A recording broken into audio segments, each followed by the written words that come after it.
Hello, I'm Rich Hebblewhite, your friendly local global director of programs events here at Global Game Jam. This week, we are celebrating the launch of our amazing GGJ Next initiative.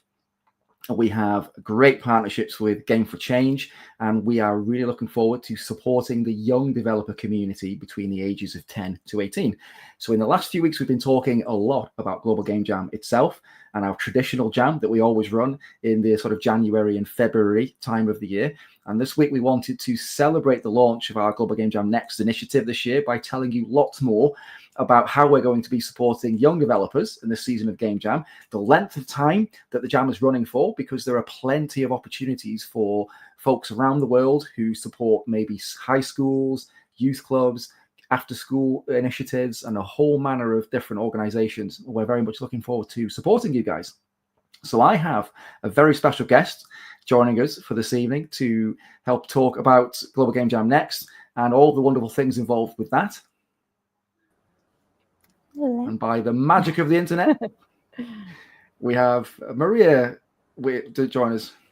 Hello. Hey, excited to be here. Yeah, it's great. It's great. I'm actually really enjoying all the weekly live streams that we're doing. We have so many amazing guests and stuff.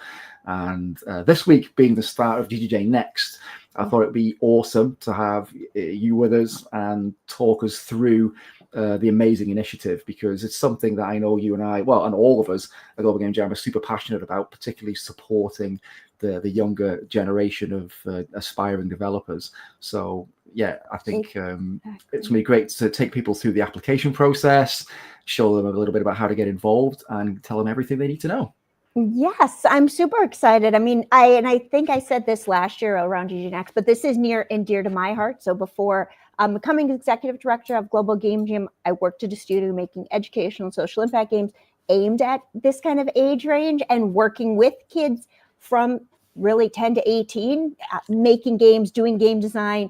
And it's one of the most fun things I think that you can do, both to get the next generation engaged and inspired, but also just to kind of like recenter you and make you a better game designer and developer too, I think.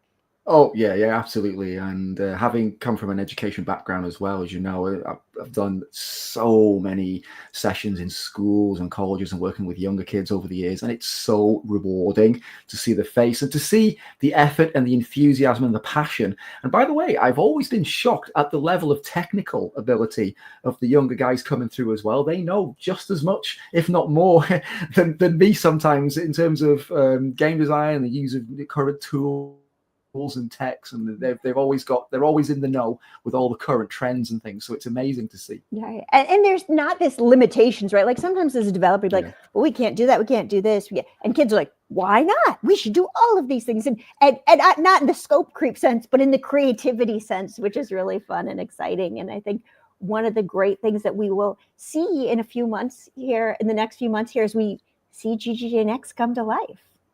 Oh yeah, absolutely. And like we were just talking before we came on air, that I've just been spending some time with about 140 high school kids today, going through Global Game Jam Next and all of the initiatives where we made a whole bunch of board games, and we made a complete mess of all of their classrooms with all sorts of materials and things. But we had a great time in a place called Llangefni in the Isle of Anglesey in North Wales here in the UK. So that was great fun. So more of that, the merrier, as far as I'm concerned. So, Maria, you've got some slides you want to show us, right? So take us through the process and to tell us more about the GGJ Next initiative. Exactly. And so these are also on the GGJ Next page, which is, you can either go to ggjnext.org or globalgamejam.org/ggjnext, or there's a tab at the top of our page. Basically, we want you to be able to find things no matter what. So I'm going to run through these, but we also will have them available. This just kind of give you an overview of GGJ Next, and we'll run through it. But so this is just about us, Global Game Jam. We run the world's largest game jam, bring together tens of thousands of participants every year making games. And so that's what we do. GGJ Next is a little bit different. It's not this 48-hour model. It's not this specific set day. And I will talk about why in a minute. But, so GGJ Next has been an annual game jam event operated by the Global Game Jam, focused on middle and high school youth.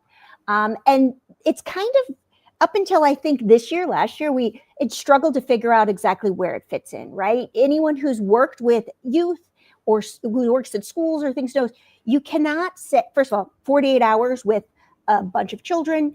I have 3 children in 48 hours just stuck with them doing, one focused activity. That's never going to happen, right? So for an entire classroom, that wasn't a realistic possibility. Also, the idea of it has to be this exact weekend at this exact time during these dates.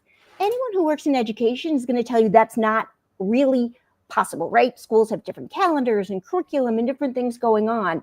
And so in the past, it's kind of been a little bit amorphous as how to GGJ Next works. But now the way that we're doing it is you're going to be able to run it as part of, we're actually partnered with Games for Change as the Student Challenge Jam partner for their international competition. We'll talk about in a minute. But anytime between between now and March, so between November 15th and March 15th, you can run a jam. It does not have to be during the Global Game Jam week. It does not have to follow the Global Game Jam theme. It does not have to be 48 hours straight, right? Because that's just not really practical. And so this just gives you a breakdown of the difference between GGJ and GGJ Next, right? GGJ is usually 16 plus or 18 plus. GGJ Next is for kids. We do not expect you to do it for 48 hours straight. The minimum there is 4 hours, 6 hours. Some sites do it kind of a number. Some sites do it longer. Some sites, there's a wide range of how it's run, and there's a lot of flexibility on that. And we have a lot of best practices. You don't have to use the Global Game Jam theme, which is what is the event in January. And then you will submit to the Games for Change Student Challenge as part of this partnership. And then we also have stipends available. The G4C Student Challenge is a design competition that invites youth from around the world to create actually digital games, but also there's a couple of other categories inspired by the Sustainable Development Goals for the UN. And the goal of this challenge is not just to win, right? That's very secondary. And I think that's something that we try and emphasize through GGJ Next. It's really about getting kids excited about creating games, getting kids excited about coming up with solutions to these large global problems and tackling them through the lens of games can be a medium to actually enact change, and getting kids to see themselves as the future who can come up with these solutions. There are multiple awards, and the top game gets a $10,000 scholarship. But again, there's a lot of other reasons to be part of this. So we get a lot of questions about how do you run a GGJ Next Jam? In some ways, it's very basic, right? You hold your jam between November 15th and March 15th, have the kids make games around the 3 themes, which we'll jump to in a minute, and then you submit those to the G4C Student Challenge portal. So you'll be submitting your games there. We don't have a GGJ Next portal that you use. You'll be submitting them through the G4C. The organizer's responsibility. I know this session is about how do we as organizers run the jam? What do you need to do? We get asked this a lot. Find the jam space. Number one, you have to have a location. Most places use their school, their after school program, wherever you're meeting already probably, but having a space. There needs to be basic access to technology. If you're doing digital games, video games, that's part of it. You should have hardware and software, computer lab, Chromebooks, tablets, whatever you have access to that. If you're doing a tabletop game site, like Rich mentioned doing earlier today, having basic materials for the kids to create tabletop games, right? So just the stuff that's needed, getting the kids there, having the place to have them. Those are 2 of the big things. And then the third one is actually having the stuff so they can do it. And again, we have some stipends available. The organizer is responsible for recruiting the participants, right? We can assist you with, we have a, promoting your site and those kind of things, but it's going to be up to the organizer for bringing the site together. A lot of our GGJ Next sites are actually closed sites. So the Global Game Jam, most of the sites are open. You can apply to a site anywhere. A lot of the GGJ Next sites are more closed in terms of it's a specific school, a specific program, but you're recruiting the participants for that. The site should be in person. All of the things here should be not firm, hard rules, right? Sometimes you live in very remote places. Sometimes there's other reasons why they can't be in person. But GGJ Next is designed to be run in person. Sometimes there are an in-person element where they jam. They have a hybrid version where they then are doing some of the game development, online or remote, and then they come back. But largely, there should be an in-person component to GGJ Next. And then we're here to help you. So you will lead the sessions, but there's resources that we can provide that Games for Change has. There's lesson plans. We have access to a mentor of network, of folks that we can help tap. If you're looking for a guest speaker on game design, those kinds of things, let us know. We can have folks, if they're not local, certainly virtually jump in. So that's kind of what you're signing up for as an organizer. As mentioned, the jam format should be a minimum of 4 hours. We are not looking for it. I repeat this just because we've had people ask us, because a lot of the GGJ messaging is different. You don't have to have the kids for 48 hours straight, right? 4 hours, 6 hours, it can be broken up. So let's say it's an after school program. You can do it an hour a week for 4 weeks. You can do it, one day in your classroom. You can do it. There's no hard and fast rule because, like I said, I know from working with educators and schools, and one thing does not universally work. What works in Sri Lanka is maybe not going to work in Santa Monica, California, right? We have a lot of flexibility here in terms of what that looks like. The weekend event, during the school day, after school program, vacation, you name it, someone has probably run a GGJ Next site around that format. So there's 4 kinds of categories that games or projects can be submitted in: digital games, tabletop games, a game trailer, and then character design. So those are the 4 categories. You can pick which works for your students. You can give them an opportunity to pick which they want. But it doesn't just have to be video games. It doesn't just have to be digital. It doesn't even necessarily have to be programming. Sometimes the character design is a good way to get kids interested and engaged in that process. And so you can do any of these ways that you can submit their different categories within the Student Challenge.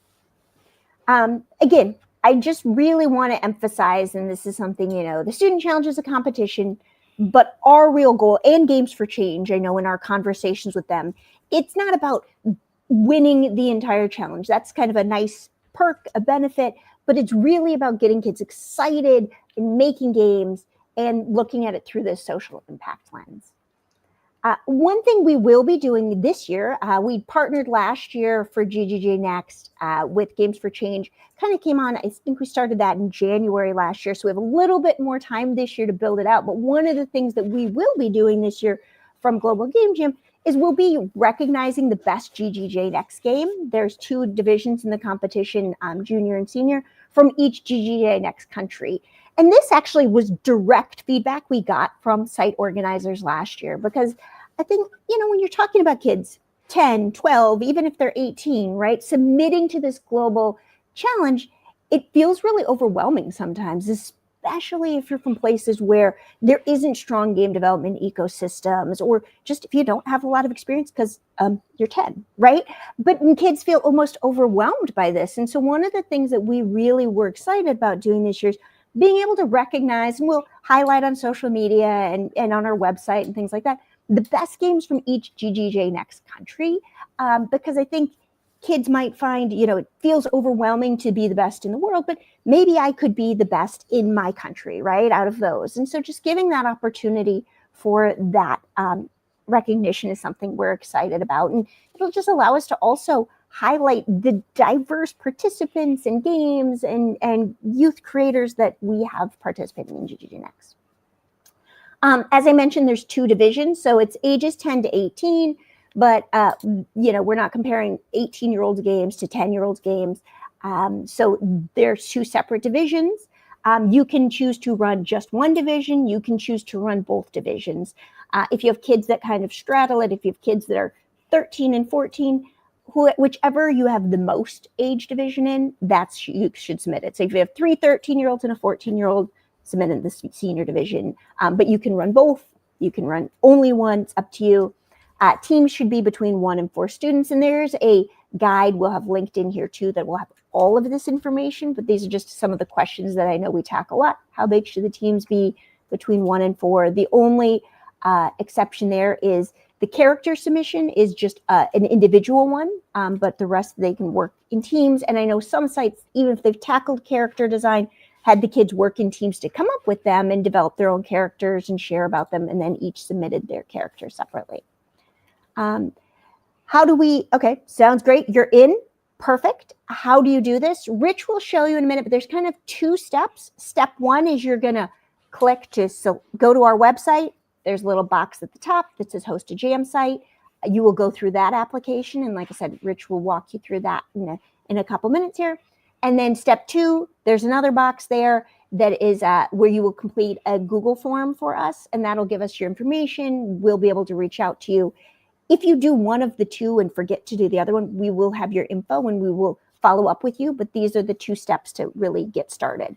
Go to the page, host a jam site, fill out the GGJ Next box, Google form from that box. It should hopefully be easy to find on the website. And then we will reach out to you. The jam site, the dates must be done by March 15th. That's because the student challenge deadline is March 30th. Do not wait till the last second.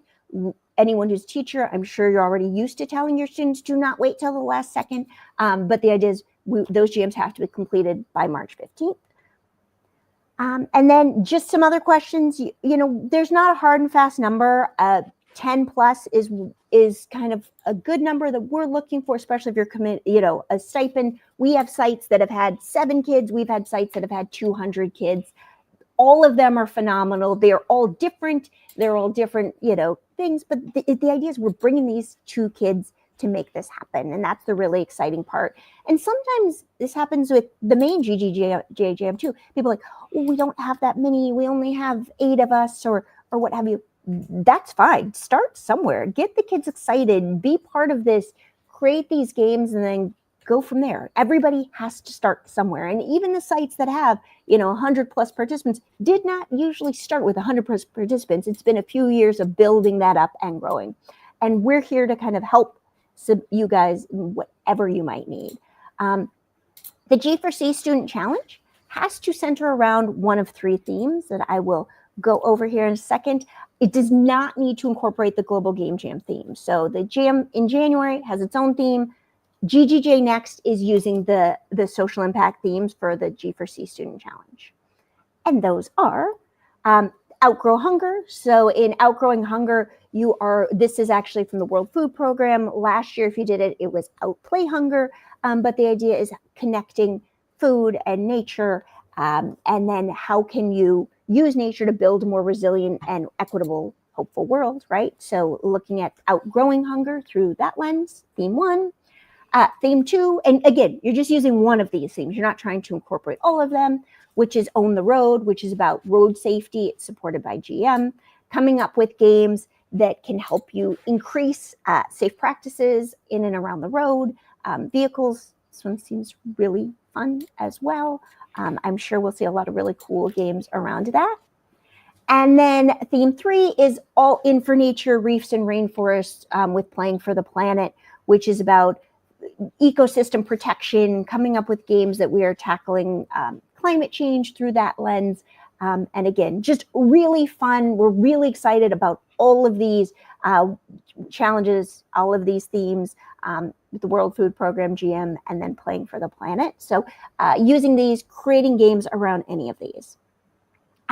Quick best practices. If you are working with junior students, the junior division, the younger kids, we recommend that you as the site leader probably select one theme, right? And have kids make that around that. It's just easier, kind of then you can build in the research piece, the understanding concepts, those kinds of things. Not a hard and fast rule, just a tip that we've learned as opposed to trying to work with 3 different, 6 groups of kids, all doing different themes, doing 2 themes each. One theme is usually the easiest, but again, up to you.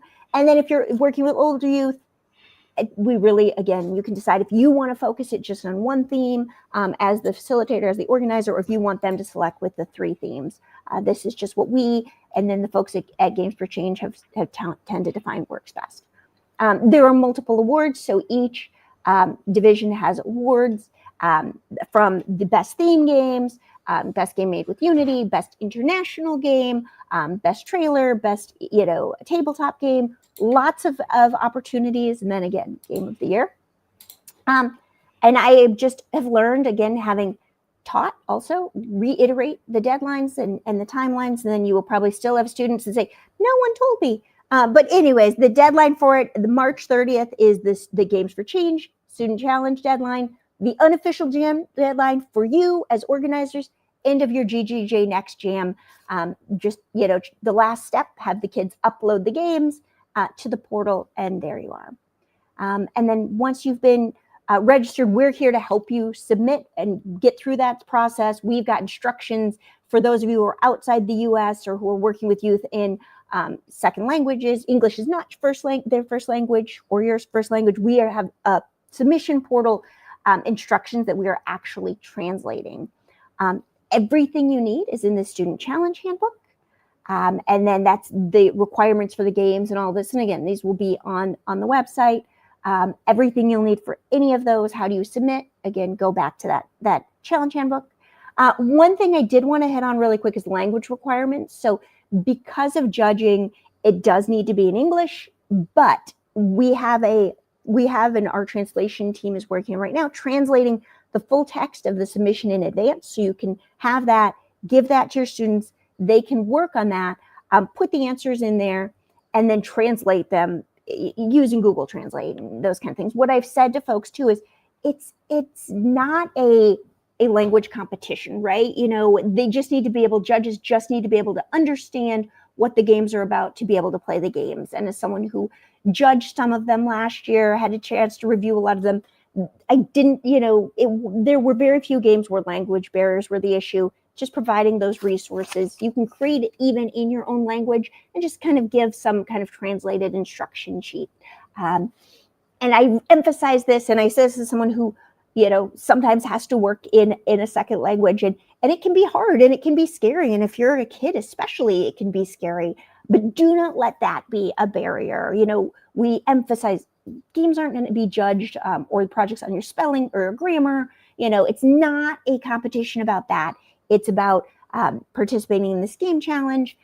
Tools like Google Translate, whatever you want to use, should be sufficient. And if you feel like your kids are struggling, if you need some help on that piece, if you let us know, and we're here to help you on that.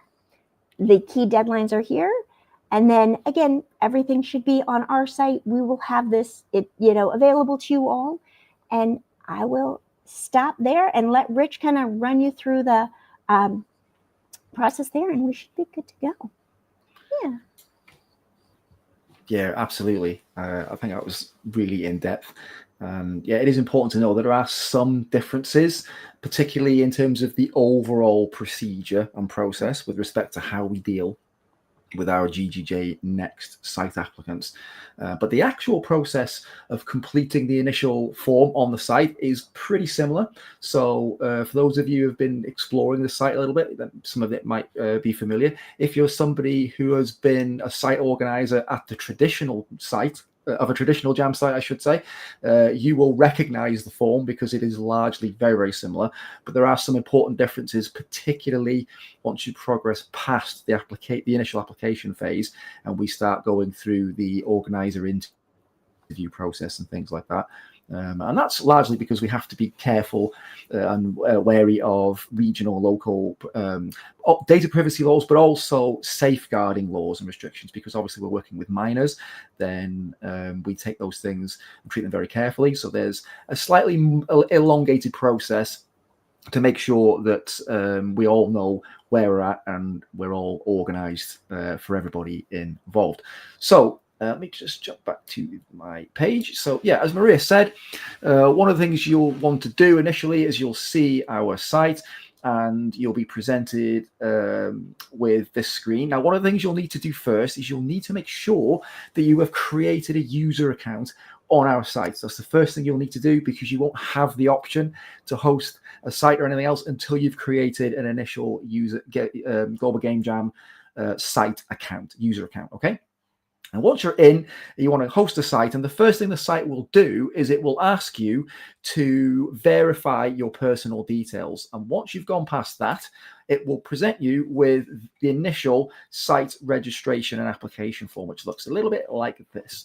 So the first thing you're going to want to do is you're going to want to choose a sensible name for your site. So one of the things I might do, since I'm sitting in Wrexham in Northeast Wales at the moment, and my typing skills will completely disappear because I'm live on the internet, which is what always happens. So I'm going to just say Wrexham GGJ Next 2025. So that, for example, is a nice, sensible name for a jam site. So what you were looking to do, and the way that we review our sites when we process them, is we'll be checking to make sure that your site application has all of the information that we need to process your application, but we also review your site application to make sure that you're providing adequate information to your jammer audience.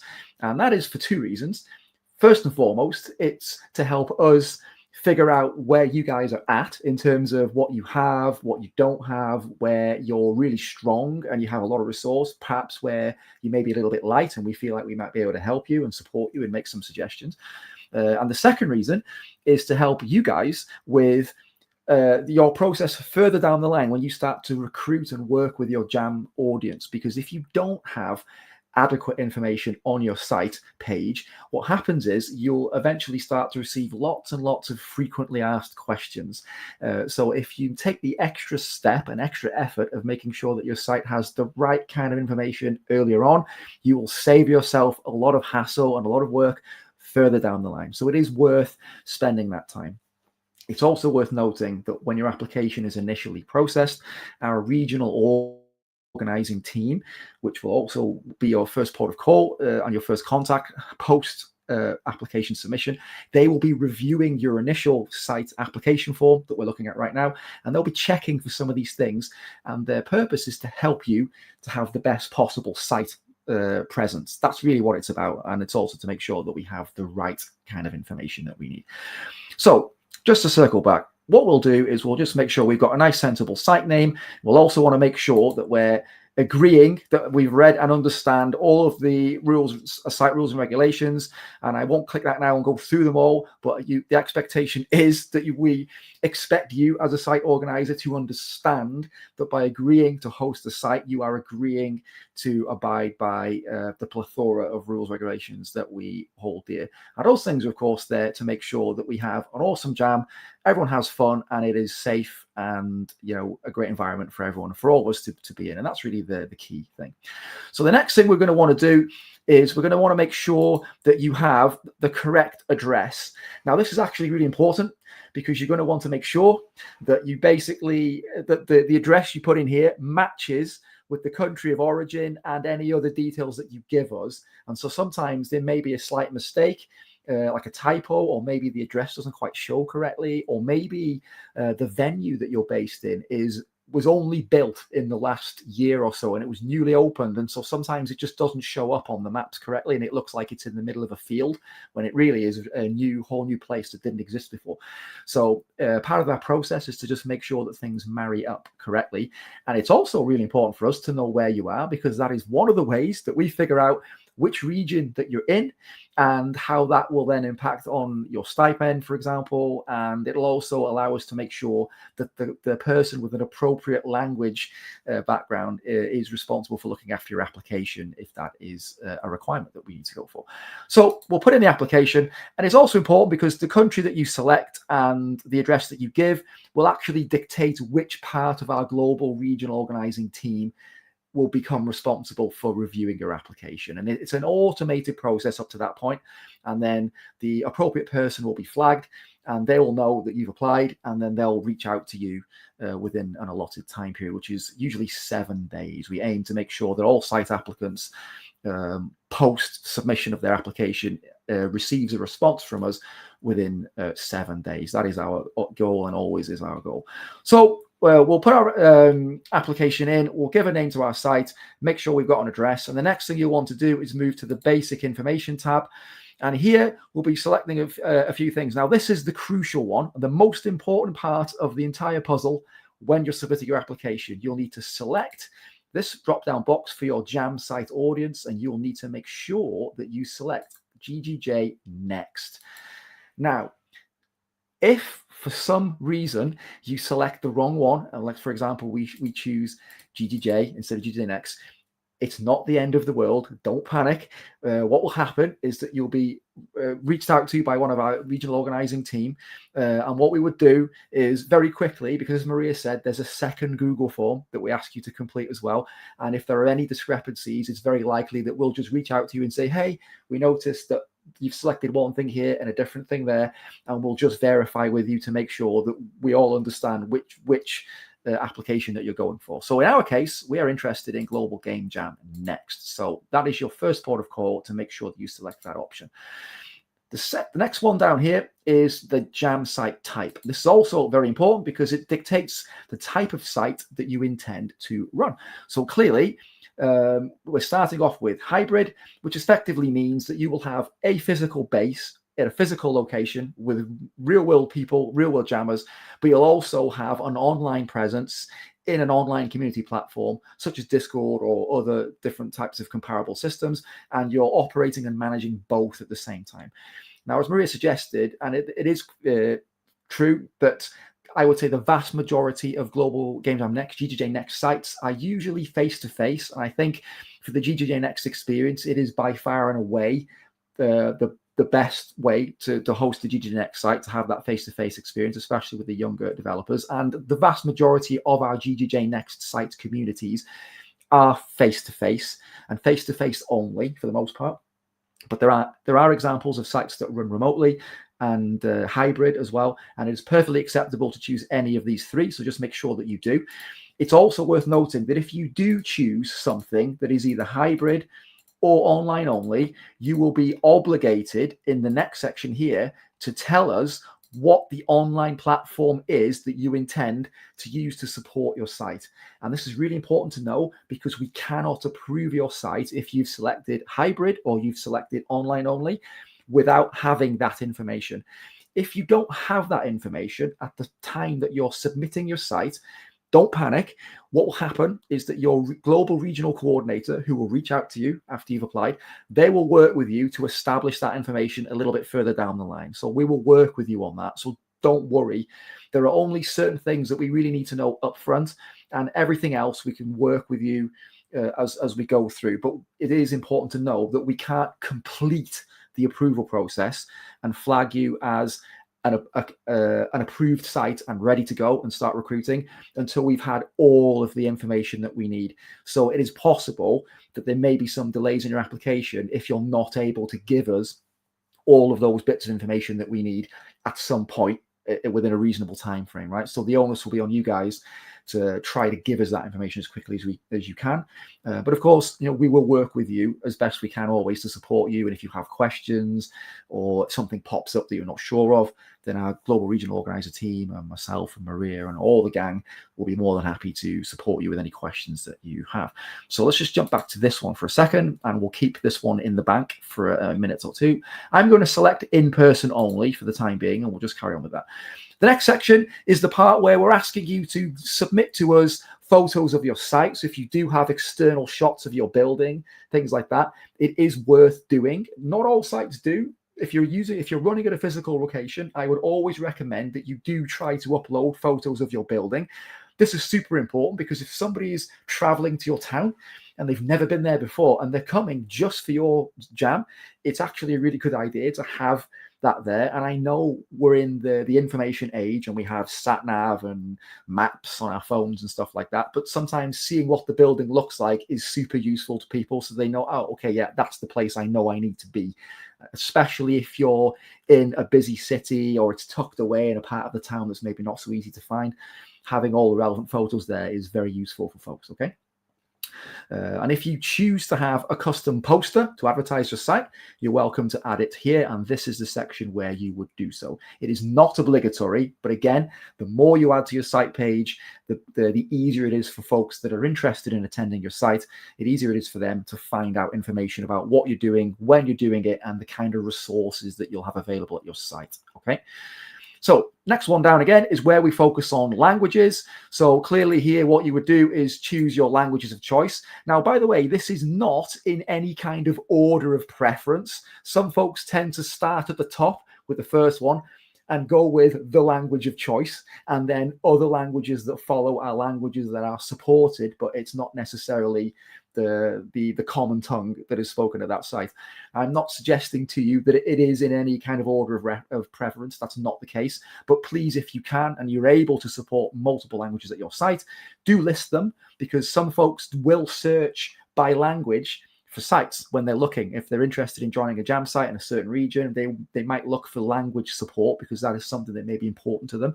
So it goes back to what I've said a number of times, and we'll probably say again, always try to add as much information as you can to your site page, and it will help you attract people to your site if that's what you're interested in, but also it will give them the information that they need to prep and be ready for the day when they arrive, and that's great. So the next milestone we get to is the event start time. Now, this can be a little bit complicated because it's where it differs slightly from a traditional game jam site. So our traditional big annual jam event, which is typically at the end of January or early February, tends to run in a very, very narrow window. So it would be our expectation that a normal traditional Global Game Jam site that is not an X site would be within a very small window of time. GGJ Next, of course, as Maria brilliantly explained, runs for a much longer window of opportunity. So what I would suggest is when you're applying, if you're intending to run a singular one-off event, well, then as long as that date works within the November to March timeframe, then you can put it in the site and you'll be fine. If you're intending to run multiple jams over multiple days or even weeks or even months, then what I would recommend is at the point of your application, you just give us the start of your first jam date. Start with that. What I wouldn't recommend is that you put your start date as the first one and the end date as the last one, because what will happen is it will create a little bit of confusion when your application is being reviewed, because it will look like you're doing a jam that lasts like a month or 3 months or something like that. So what I would recommend is you just use the start and end date of your first jam. And if you're planning to multi-jam, then what we'll do is we'll make sure that that is flagged on our system further down the line when we complete the application process. The important thing from our point of view is just for us to know when are you starting, because there's a process involved, and we would like to make sure that you are in a position to be able to start in adequate time, because of course when you're running and hosting a site, there are a lot of things you've got to think about, a lot of logistics to take care of, and we need to make sure, all of us, that we have adequate time and that we know when that date is and you are approved, ready for that start date, which is really important. Okay, so the next phase is where we talk about how many hours that you intend to be open for when you're jamming. Now, again, the site is leaning towards a singular one-off jam site events. So what you'd want to do for your GGJ Next application is go with the first jam that you're intending to run if you're multi-jamming, or the singular one if you're only running one, and give us a feel for how many hours you intend to be open for. So we recognize that not all sites are able to be open for an entire 48 hours like it says here. So what you can do is you can simply replace that, and you could put 9 a.m. till 5 p.m. local time, wherever you are. It might be a set amount of time in the evening for several hours. It might be longer. You may even have the ability to be open for 48 hours or 12 hours or whatever the makeup of your desired jam structure is, would want to be reflected here. So for GGJ Next sites, we recognize that the structure of your jams is likely to differ somewhat from site to site, from region to region, and location to location. So don't worry about trying to cover all of your bases. What we're looking to do is to just get a snapshot for how you're jamming. And it's very likely that you will then, if you're multi-jamming, just repeat that same structure multiple times over multiple dates, right? That tends to be the case. So if that is the case, we can handle that at the point of this application. We just need to know what your available hours are. Clearly, if you're allowing overnight stays, if that is something that you're interested in as a site organizer and you're able to facilitate that, it's useful for us to know about it, because our application review team will talk through that with you and give you recommendations and support for how you may handle and support that. Now, clearly, GGJ Next is aimed more at the younger audience, so we appreciate that it may not be appropriate to do that depending on the site audience that you have available, your location, and the resources that you have available to you at any time. But the flexibility is there to do so. The next box is where we ask you to provide us with your site details. Now, what you put in this box is what people will see when they click and navigate to your jam page. So they'll see the title of your site, and then they'll see a bunch of information about your site, right? So what you put in this site details box is precisely what people will see.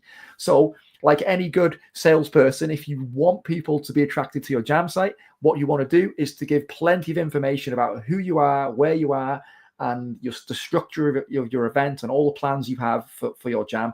It's a good idea to put it in that box and make sure you structure it nicely so it's nice and readable. Make sure you have no grammatical errors and typos, and you've spelt the name of your jam site correctly, and all these simple things like that.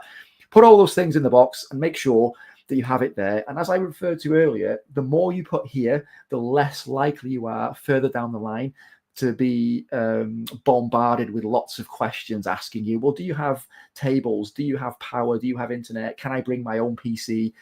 All these kinds of questions, right, that are very commonly asked to site organizers.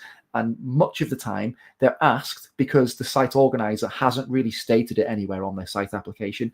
And it's a super easy thing to do. So please give us all the information that you can, and it will help us to help you support and make your site as good as we know it can be.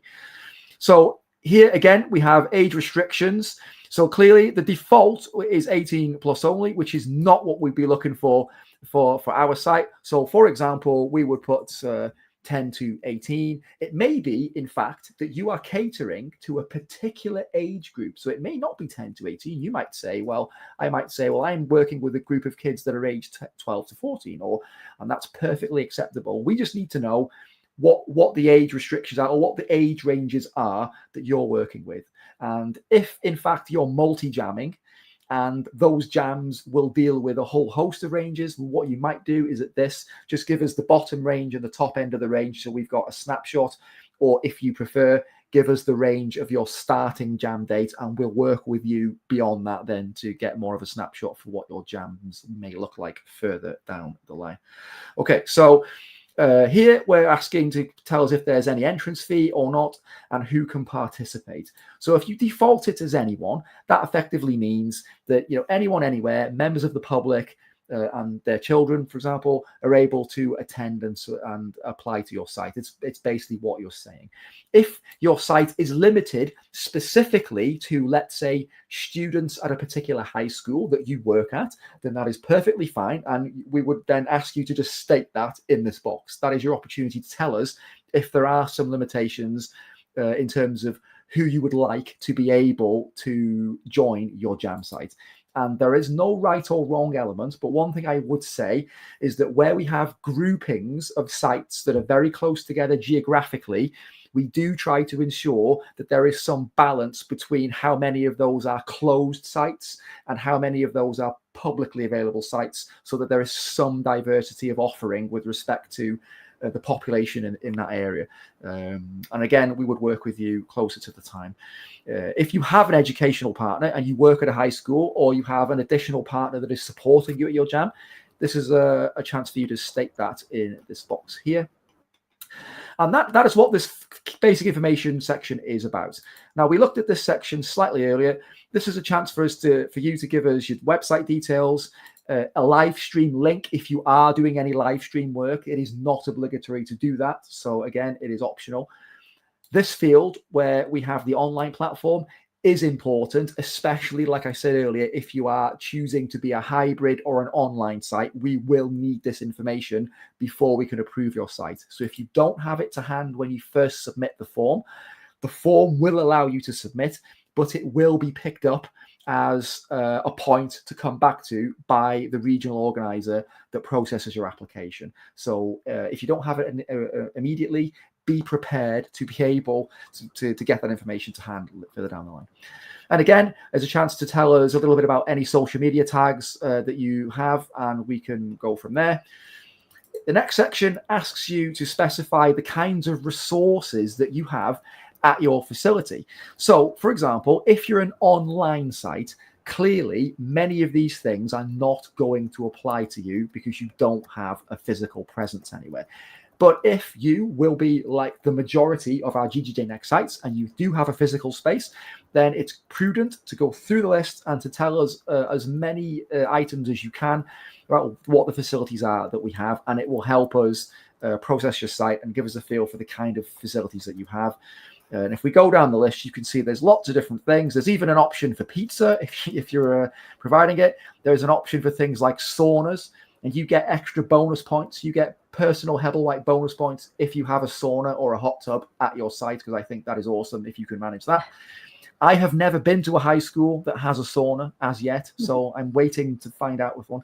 Finland, I'm looking at you. If there's anyone in Finland, I'm sure you guys might have a hot tub or two at your high school. Let me know. Let us know in the comments if you do. Then we'll go from there. So we'll go down the list and we'll see. So, for example, some folks who are wanting to attend a site that facilitates overnight stay might be interested to know, for example, if you have showers available, for example.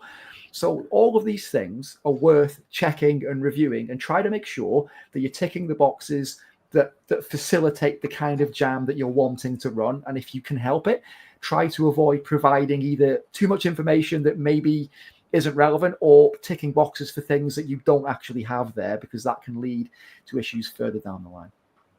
And again, here, this last box is a good chance for you to state precisely what you have in terms of technology. This is super important. So, for example, if your site is offering desk space, lighting, power, and internet access, state it here.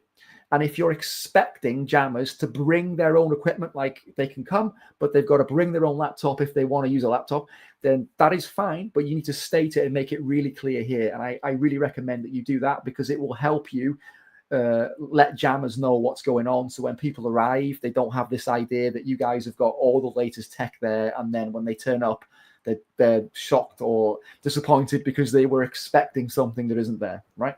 So again, be as descriptive as you can, and that will help you to help your jammers make the best use of the site and the jam experiences when you're with. And one thing I would jump in and note is after February, after end of January, if you're a GGJ Next organizer and you've yet to set up your site, you will have to reach out to us. So if you go to our page and there's not a site, you won't be able to register the site once our main jam registration is closed. Yeah. So you'll just need to reach out to us. But I know we have some amazing panelists who are going to, or site organizers who at least are going to share a little bit about what it's been like for them running GGJ Next sites as well before we top out here. Yeah, defo. So last couple of tabs very quickly. This option here, it's actually really useful to us, and we'd really appreciate it that you complete this box. So if it is your first jam, state it. There's no harm in that, because it's actually useful for us. If you've been a member of the GGJ community for years and years and years, state it, because that's also super useful for us, because it will allow us to better frame the context of our interview process. Because if we know that you know a lot about Game Jam already, that actually makes life a little bit easier for us, because we can focus on some of the more important things as part of the interview process. And the last section is where you get a chance to specify what the operational parameters are of your venue. So we're talking about what your max capacity is. If you're intending to use an external registration link, so for example, you have a third-party ticketing website platform and you want to have different types of categories of tickets, if you want to do that, it's useful to use a third-party platform. that you need to state it here. And you also will need to make sure if you do that, that we're handling the JAMA registration in an appropriate manner, which is a little bit different for GGJ Next, and we'll get to that at another time. And that is effectively it. So when you've completed that and you submit, what will then happen is that we'll take you through the remaining application process. So you'll be contacted by your local regional organizer for that part of the world. They will reach out to you and will organize an interview call, which is obligatory. We cannot process and complete your site without completing that call. So you'll organize a date, you'll have a call, and then there is a scripted call that we'll go through, which is effectively like a short interview, but it's not an interrogation. It's actually a really positive and constructive discussion about your application, any issues that might be on your application, that maybe you missed a field or something, and then a chat about where you're at, what your resources are, and some questions regarding safeguarding and security and all of the important things we also need to know about your site. Okay. And and I know we're running up almost towards the end of the hour, so I know we definitely do want to jump in and maybe bring on our site organizers to talk about what it is like running a GGJ Next site.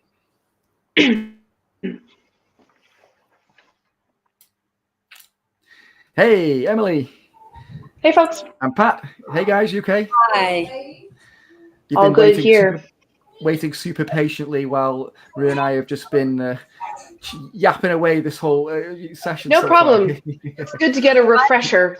Hear extra noise. I actually have my kindergartners, and I definitely want to be on the meeting, but they're in the other space of the room with their teacher's aide. So if you hear little people noises, I'm actually working right now. Well, Pat, let's start with you then, since you've got the greatest potential for chaos and calamity and fun for our webinar. So let's go there. Tell us. Oh, sorry. Yeah. I was just going to say, tell us where you are in the world and just give us a quick breakdown of your previous experience related to GGJ Next, because I know you've been super involved in it and you're also on our GGJ Next steering committee, right? Yes. So hi, everyone. My name is Patricia Dennis, Pat for short. I spell it really fancy because I'm extra.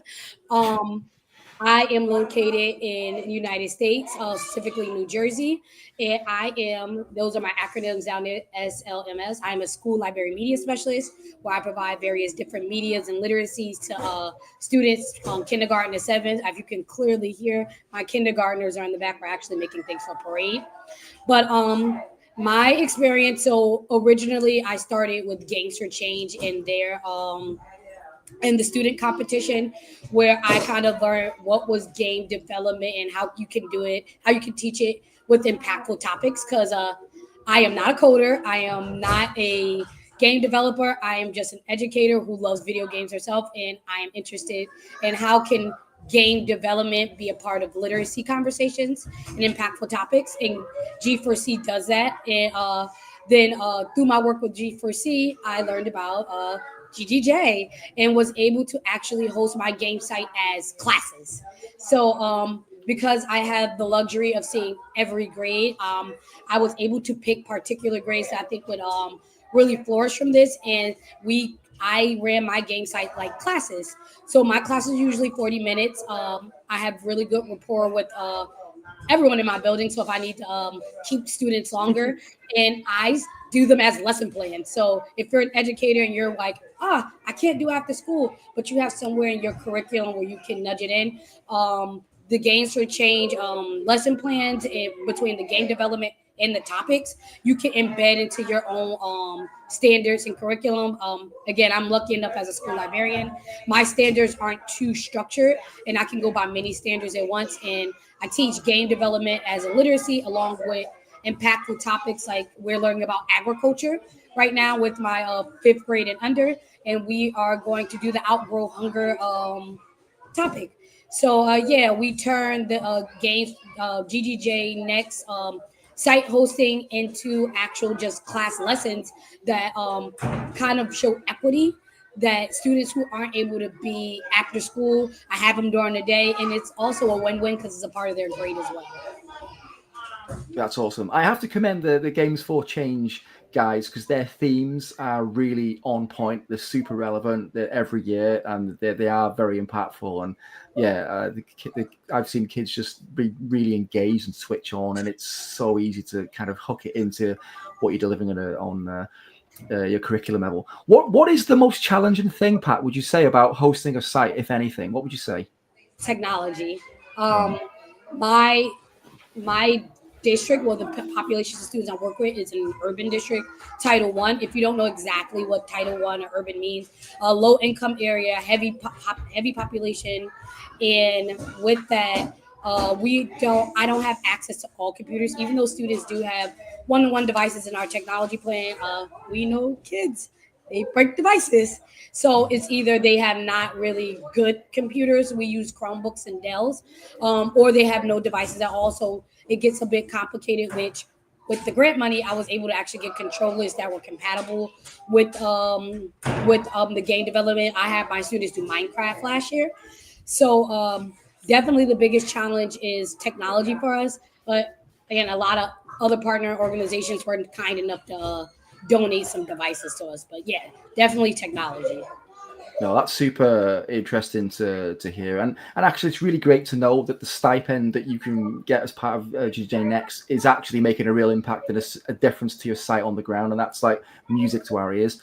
And it's also worth just circling back to mention that if you have a real issue with technology at your site, then of course you can focus on non-digital prototyping. You can make board games and other types of hardware projects, and it all counts, right?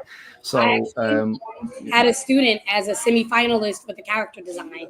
So she's my artsy fartsy kid. She loves anything drawing. Like she draws like such amazing characters off the top of her head. Her character was named Ivy, and she was a fictional character who focused on bringing agriculture education to her community and her friends. And it was such a cool design. And this student who I couldn't even she doesn't in the beginning of the year, she would not publicly speak. She actually recorded a video talking about if she was to get the award, like what it meant to her, be able to showcase her skills. So most definitely going to the students' strengths and what they like is great. If you have STEM education at your school, with my 7th grade students, we did cross where I made board games with the science teacher, and we did 3D modeling printings of their pieces, used like construction board. They designed things on Canva, sent it to me. We laminated out. I'm in my little library with my tiny kids, but I also have another library for my upper elementary and middle. I actually have the game boards hung around the classroom, and every student that gets to come in and see those game boards are inspired. And that's when can we do the challenge?